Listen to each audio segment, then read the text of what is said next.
So I'm here with David Cayton at Matt and Menace House, filling in for Ben Emmeline Jones, who's not here.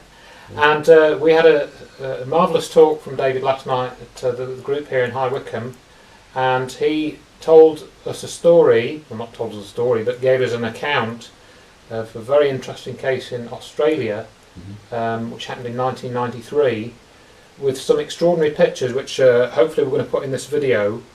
And I certainly wasn't aware of the case and the details, and you have done an investigation into this case, and I just thought maybe we could talk about that for about 10 minutes or so, maybe 15 minutes, that sort of time period.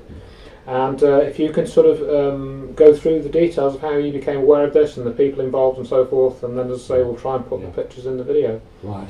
Well, first of all, I haven't personally done the investigation in this. It was my friend and research colleague, particularly with crop circles, Robert Hulse, who we were down in the Wiltshire Fields some years ago. In one formation, we bumped into this chap called Gary Ninnis, who was also from Adelaide, and we got very friendly, and he got particularly friendly with Robert because they're both experienced interaction with ETs over their lives. And it's ended up with Gary coming over to England several years to visit the crop circles and visit us and stay with Robert. Anyway, at one point in this friendship developed, he mentioned this case also near Adelaide.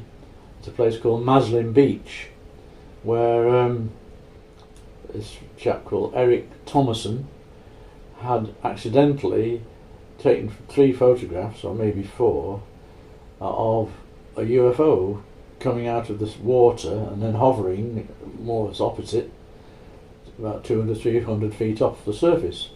And Eric had several days been trying to get a good weather to take an early morning photograph for a competition run by a newspaper. And he borrowed his son's camera because he hadn't owned a camera. So this camera is a 35mm film camera. So in the 10th of March 1993, he set his alarm for 5:45 or something like that. And the weather of the sky looked promising, so he set off with the dog to give the dog a walk, and walked a short distance, quarter of a mile maybe, from his home in Maslin Beach to the coastline. And there's a particular point there, it's called Ochre Point. So we're about 15-20 miles south of the city of Adelaide. So then he's walking on this coastal path, so he's like 200 foot up from the beach. And then he noticed, looking round for a shot, he couldn't see anybody else, no fishing vessels or anything. Saw this disturbance in the water very briefly, and then this circular object, craft, appeared, dripping water, and then hovered off at him. So he had his son's camera with a leather strap around his wrist, so he sort of took a shot, and then it had 3 legs extended down. We'll see that in the first shot, don't we? Well, why the legs are there, because they're over the sea, perhaps they're intending to go and land inland somewhere, possibly. Maybe, But anyway, he noticed a smaller dot up to the right, much higher. He didn't sort of perceive initially what that was, and then he realised this thing was another little craft, and it would approach the main object, which we like to call another ship. I mean, bear in mind, Eric had no knowledge of ufology. He was 69 years of age. He was an ex-wartime decorated pilot with a DFC and a DFM. And he wrote a book, didn't he? That book that you showed the cover of. About his squadron. Yeah, we'll show the cover of that. Yeah, you can put any if you like. So he'd no computers, pre-digital age anyway. He never owned a computer or knew how to use one. So he just grabbed these pictures, and then this smaller object came around over the top, behind, extraordinary bit, and circled round, and then went underneath.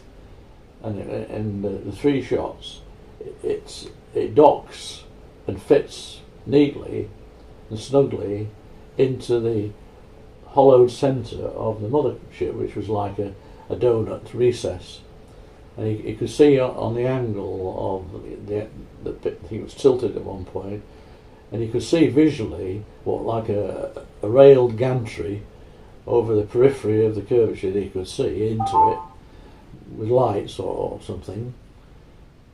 Sort of, yeah, it was internal lights around this gantry, and then there was 3 lights underneath, sort of recessed, and you could see 2 of them from his position, which we think now had some connection with the docking procedure to bring the thing in, and it went up and sort of slotted in neatly to, if you like, fill the hole, fill the gap. Yeah. And you could see this in the sequences of images, can't you? Unfortunately, he didn't get one of the final sort of docking, did he? But we've got about 3 or 4 images of the sequence of this happening. Yeah. And I'd certainly never heard of this. I think when I checked this morning, I'd seen this one of the pictures, but I didn't realise it formed part of the sequence, such as you've described. Yeah. So having got, luckily, some prints to bring back from Australia, Robert brought them back, and he dumped them to me, and he had a go playing with them on his computer, but I was perhaps a bit more experienced or proficient, if you like. So on a program called Picasa 3, I sharpened up Eric's original prints, which was scanned, or Robert scanned them, I think, and it improved the things no end. And you could then see what were light beams, what were called tractor beams, sort of connecting the smaller craft with the mothership. And then as this little craft starts to go into be recessed, if you like, there's one vertical beam of light comes down off the mothership, and 2 smaller ones appearing to come from the scout craft, call it what you will, and then it's drawn in. And Eric is now feeling a bit scared, and he's like a ditch in the path on the top of the beach, cliff top. So he sort of crouches down, and he's slightly lower, and there's bits of grass in the bottom of his picture. So he wasn't sort of silhouetted against the sky, so the people in the craft possibly wouldn't have seen him, but I reckon they do anyway, but they didn't interfere with him. And then it set off inwards, inland, over his head, with drops of water still coming off it, as it had come out of the sea, on his dog, and his dogs didn't seem to be too spooked, as animals often are. He never mentioned the dog being a problem. No. Pulling the lead or whining or anything, which is a bit unusual. And then he kept the film in the camera, not unprocessed, for quite a long time, until he used the film up. And then I think he went to a local chemist or somewhere and had the prints done. And then they didn't know what to do about it. He hoped other people would have seen it and there'd been other reports in the press, perhaps, to verify what he had seen. But nothing happened. Anyway, he ended up making a report. A UFO organisation came to see him, which he had no reason to mistrust, I presume. And he took his pictures, and he never got them back, never saw them again.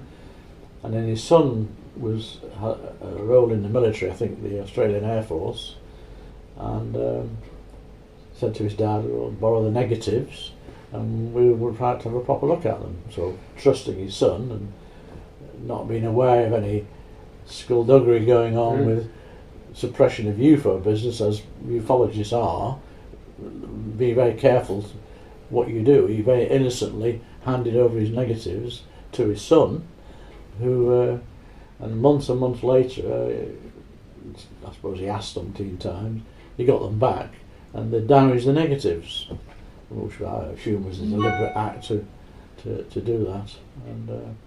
And then he filled in a sighting report for another kosher UFO organisation, meticulously written report. Yes, we've got a copy of that, haven't we? Yeah, with beautiful diagrams of the craft, and even assessment of measurements of the thing, and height above the water, distance from him. I mean, you can see from that report that he was a trained observer. He was trained to... Superbly done. Anyway, for years afterwards, he was plagued, and his wife pestered by people, irate people, ringing him up, accusing him of hoaxing, and it was a model, you know, suspended by wires and whatever, having deliberately not wanted to accept it was a genuine sighting, and he innocently happened to be there at the right place at the right time. Mm. So, and I mean, this thing kind of shot after the water dripped on it. It shot straight up, did it? It went up vertically, shot, Yeah. and then moved inland over Right. his head, and they were sort of looking, and you felt the bits of drops of Drops of water water falling coming, onto. Yeah. So, I mean, it's an extraordinary account. And to say, I've not heard of this before. It really is an extraordinary account.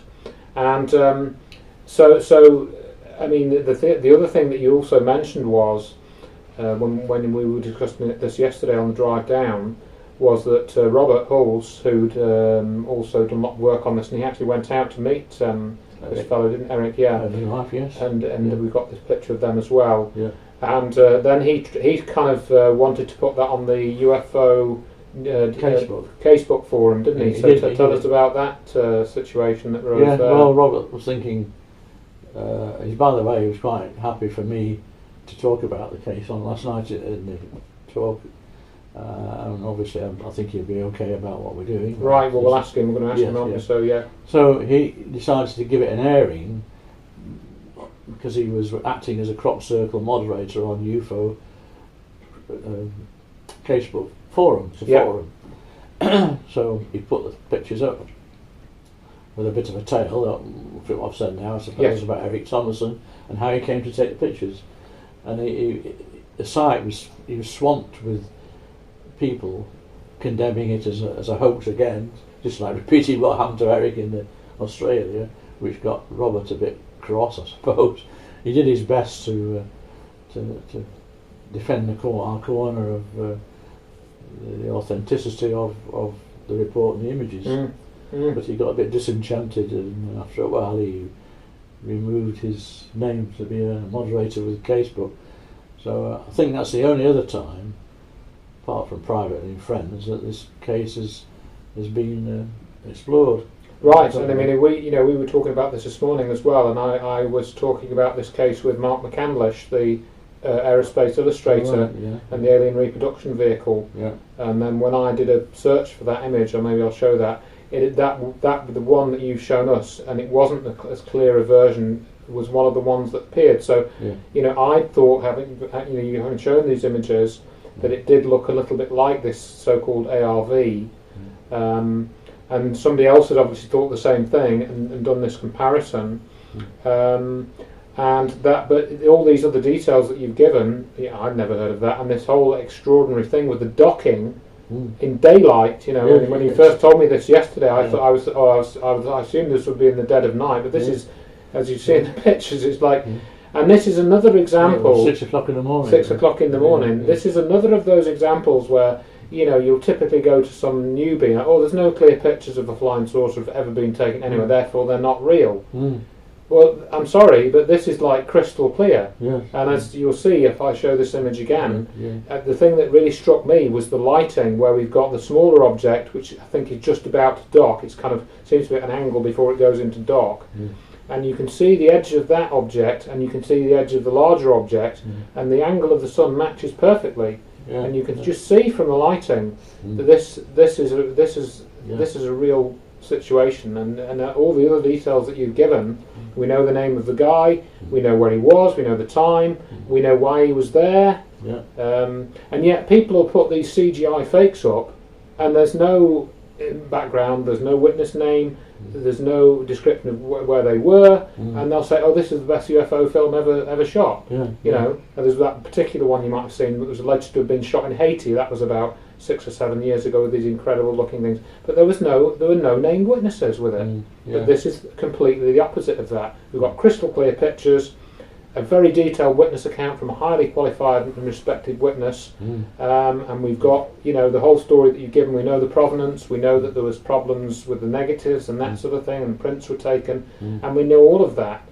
So this sort of case is, to me, proof positive that either we've got craft visiting from somewhere else, physical craft, or we've got some advanced black ops program which had working anti-gravity craft flying around near Adelaide, wasn't it? Adelaide, yeah. In 1993.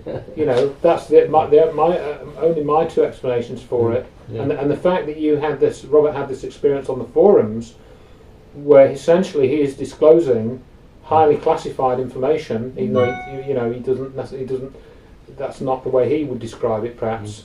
And that's when I think they have these keyword searches, and as soon as they see, maybe Adelaide, UFO, and the name of the gentleman, Eric, and the details, it pops up on some screen somewhere, and they go in and manage that disclosure of that information. Yeah.